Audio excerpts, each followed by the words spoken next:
Hello everyone, जैसे कि आप सबको पता है सुबह के बज चुके हैं 7 और मैं लेके चल रही हूँ आपको एनसीईआरटी की हेवन। सो बच्चों, आज का हमारा टॉपिक है क्लास 7 की जियोग्राफी की चैप्टर 3 आवर चेंजिंग अर्थ। इस चैप्टर के सारे नोट्स यहाँ पर मैं आपको प्रोवाइड करने वाली हूँ। सो जैसे कि आपको पता है कि इस चैप्टर की जो जियोग्राफी की चैप्टर 3 है क्लास 7 के आवर चेंजिंग अर्थ, इस चैप्टर की चैप्टर एक्सप्लेनेशन वीडियो और NCERT solutions means question answer की वीडियो ऑलरेडी अपलोडेड है मेरे चैनल पर। और अगर आपको नहीं मिला है और आपने अभी तक आपके पास क्वेश्चन भी नहीं है और चैप्टर को भी नहीं समझे, तो इस वीडियो के डिस्क्रिप्शन बॉक्स को ओपन करना। ओपन करते ही दोनों वीडियो का लिंक मिल जाएगा। दोनों video means question answer video का और चैप्टर एक्सप्लेनेशन का। सो चलो स्टार्ट करते हैं हम अपने नोट्स को। बेसिकली इस चैप्टर पर हमने डिस्कस किया था कि कैसे हमारा जो अर्थ है उसका साइड शेप वो चेंज होता है थोड़ा बहुत। किन किन रीज़न की वजह से होता है उनके बारे में हमने पढ़ा था चैप्टर पर। यहाँ पर बस समरी है चैप्टर का, ठीक है। The lithosphere is broken down into a number of plates known as the lithosphere plates। जो हमारा अर्थ है वहाँ पर बहुत सारा जो है प्लेट्स है, मीन्स हमारा जो क्रस्ट का लेयर है, मिट्टी का सोइल का लेयर है।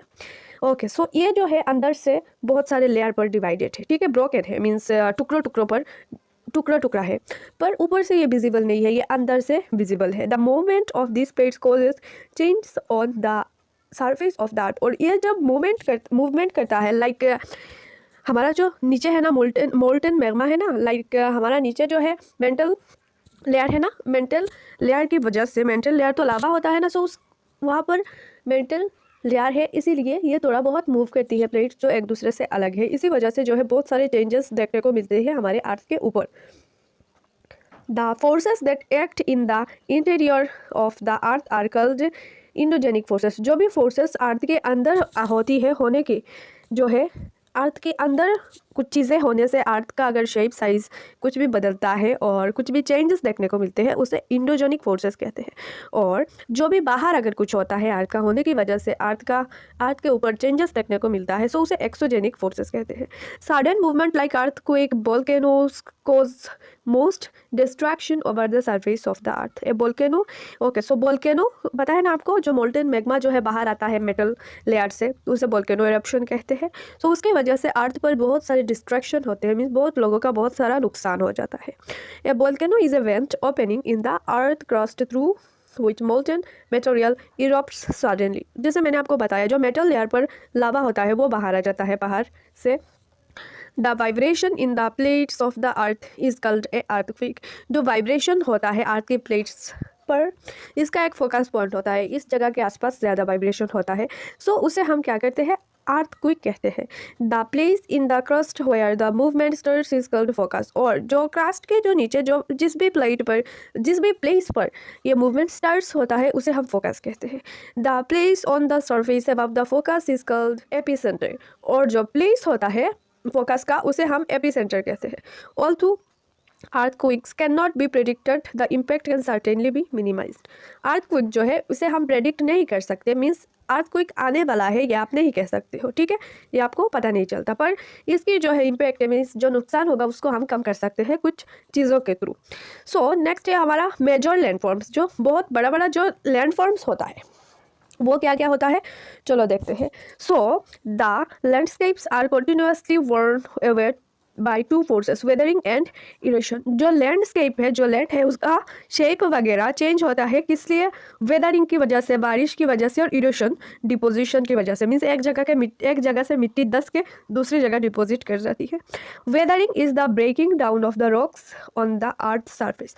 वेदरिंग मतलब जो अर्थ का जो मिट्टी होता है उसे ब्रेक करना, मीन्स उसे तोड़ना, और तोड़ के इरोशन मतलब किसी और जगह पर, किसी और लाइक वाटर के थ्रू, विंड के थ्रू और आइस के थ्रू किसी और जगह पर डिपॉजिट करना। वर्क ऑफ रिवर का क्या वर्क है उसको थोड़ा सा समझ लेते हैं। When the river tumbles at a steep angle over hard rocks और down a steep valley side it forms a waterfall. जब रिवर ऊंचा पहाड़ों से आता है, 10 के मिट्टी रॉक को तोड़ मरोड़ के, सो उसे हम वाटरफॉल कहते हैं, झरना जिसको कहते हैं।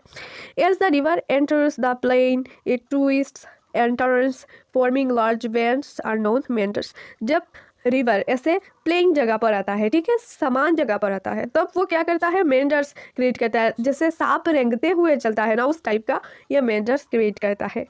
Okay, so at this point of time, the meander lobcurs off from the river and form a current of called Oxbow Lake. Okay, कभी कभी क्या होता है, ये मेंढर जो है ये इतना मुड़ती है फिर अलग हो जाती है, अलग एक गोल सा आकार बना देती है, रिवर से अलग हो जाती है। वैसे बच्चों चैप्टर पर सब कुछ अच्छे से समझाया हुआ है, तो आपको अच्छे से समझ में आ जाएगा चैप्टर्स अगर देखते हो। यहाँ पर बस नोट्स के लिए थोड़ा मीन्स थोड़ा जो इंपॉर्टेंट पॉइंट्स है वो यहाँ पर दिया हुआ है, ठीक है। चैप्टर पर मैंने सब कुछ समझाया, ऑक्सबो लेक क्या है। सो जब टूट के अलग हो जाती है रिवर से ये मेंडर्स, ओके, सो उसे हम ऑक्सबो लेक कहते हैं। During flooding the river deposits layer of fine soil and other materials called sediments along it's banks. So deposits, river जो है अपने साथ जो सॉइल वगैरह लेके आती है ना, उसे डिपॉजिट करती है कहाँ पर, रिवर बैंक्स पर, मीन्स रिवर की जो साइड्स होती है वहाँ पर। This leads to the formation of the flat fertile plain called flood plain. Okay, और इसकी वजह से फर्टाइल जगह क्रिएट होती है, ठीक है, जहाँ पर बहुत सारे मतलब अच्छे अच्छे अनाज उग सकती है। The raised banks along the river are called levees. The collection of sediments from all the mouths forms a delta. Okay, so क्या होता है, रिवर जब प्लेन एरिया पर आ जाता है तो अंगुल हाथ की फिंगर्स की तरह जो है ऐसे फैल के जाती है, सो उसे हम डेल्टा कहते हैं। नेक्स्ट टॉपिक है हमारा work of sea waves. Sea waves का क्या वर्क है, सी का जो समुद्र का जो लहर होता है उसका क्या वर्क है। The erosion and deposition of sea waves gives rise to coastal landforms. Okay, so जो इरोशन एंड डिपोजिशन होता है मीन सी वेव जो है मिट्टी को लेके जाते हैं और आके लैंडफॉर्म्स कोस्टल एरियाज पर डिपोजिट करते हैं। Due to sea waves hollow like caves and formed on the rocks they are called sea caves. Okay, so sea waves की वजह से क्या होता है, केव बन जाता है। सी के आसपास जो मिट्टी होता है वो थोड़ा सा मीन्स धक्का लगते लगते वाटर का लगने की वजह से वो थोड़ा सा केव की तरह देखने को मिलता है, गुफा की तरह। Okay, so as cavities become bigger in size, फिर ये क्या होता है, बड़ा हो जाता है साइज में। Only the roof of the caves remain those forming the sea arch. फिर क्या होता है बच्चों, सी आर्क्स कैसे बनते हैं, फिर क्या होता है, इसका जो साइज़ है वो भी बड़ा होता है और इसका पीछे का जो मिट्टी है वो भी चला जाता है। बस एक मीन्स एक देखने को मिलता है उसका साइड केव की तरह, मीन्स केव के अंदर का मिट्टी जो है दस जाता है, सो उसे हम सी आर्क्स कहते हैं। और फिर क्या होता है, the erosion further breaks the roof and on levels are left it called stacks. और फिर क्या होता है, ऊपर का भी हिस्सा चला जाता है, सिर्फ दो साइड में दो डंडे की तरह मिट्टी रह जाती है, उसे हम स्टिक्स कहते हैं। और फिर क्या होता है, ये भी चला जाता है, ठीक है, ये भी धस जाता है उसे, और एक ही बस रह जाता है मिट्टी का हिस्सा, उसे हम सी क्लिफ कहते हैं। Okay, work of ice, ice की वर्क क्या होती है। Glacier is a river of ice which erode the landscape by bulldozing soil and stones to expose the solid rocks below. Okay, glacier जो है मीन्स ग्लेशियर इसका मतलब ही है ice जो रिवर की फॉर्म पर जमा हुआ होता है, ठीक है, हिमालयास के एरियाज पर, बर्फ वाले एरियाज पर, पोल्स के एरियाज पर वो क्या होती है, वो बर्फ की फॉर्म पर जमा हुआ रहती है कम डिग्री वाली एरियाज पर। सो जब भी थोड़ा थोड़ा गर्मी बढ़ती है तब ये पिघल के हमारे पीने के लायक पानी बन के आती है।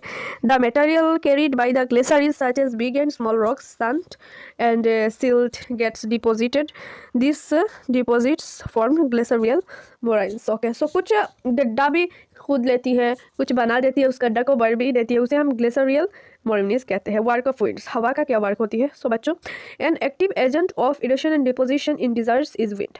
सो डिजर्ट्स पर विंड का बहुत ही बड़ा रोल होता है, क्योंकि वहाँ पर एक जगह से दूसरी जगह मिट्टी ले जाना या एक जगह से मिट्टी लेके जाना दूसरी जगह डिपॉजिट करना, यह काम होता है विंड्स का, हवा का। It makes rocks in shape of mushroom called mushroom rocks. और ये मिट्टी को ना, रॉक्स को मशरूम की तरह बना देती है, क्योंकि हवा तो ज़्यादातर चलती है कहाँ पर, नीचे सॉइल के आसपास, ठीक है, तो वो नीचे से ऐसे कूद कर, ठीक है, तोड़ मरोड़ कर मिट्टी को लेके जाती है 10-10 के, और ऊपर जो है हो जाता है बड़ा, बेस जो है वो छोटा हो जाता है, सो उसे क्या कहते हैं, हम मशरूम रॉक्स कहते हैं। When the wind stops blowing the sand falls and get deposited in low hill like structures, this are called sand dunes. So मिट्टी अगर जम जाती है किसी जगह उसे हम सैंड ड्यून्स कहते हैं। When the grains of sand are very fine and light the wind can carry it over long distance, when such sand is deposited in large areas is called loess. Okay, so बच्चों, खुशी की बात यह है यहाँ पर ख़त्म हुआ हमारा क्लास 7 की जियोग्राफी की चैप्टर 3 आवर चेंजिंग अर्थ। इस चैप्टर के सारे नोट्स हमने इस वीडियो पर कवर कर लिया। आई होप आपको अच्छे से समझ में आ चुका है। और हाँ, अगर अभी तक कोई भी कन्फ्यूजन है तो चैप्टर को ज़रूर देखो, चैप्टर को पर अच्छे से हमने समझा दिया है, ठीक है। मिलते हैं नेक्स्ट वीडियो पर। 6 to 12 एनसीईआरटी सॉल्यूशंस, एनसीईआरटी के नोट्स एंड चैप्टर एक्सप्लेनेशन के लिए चैनल को सब्सक्राइब जरूर कर दीजिए।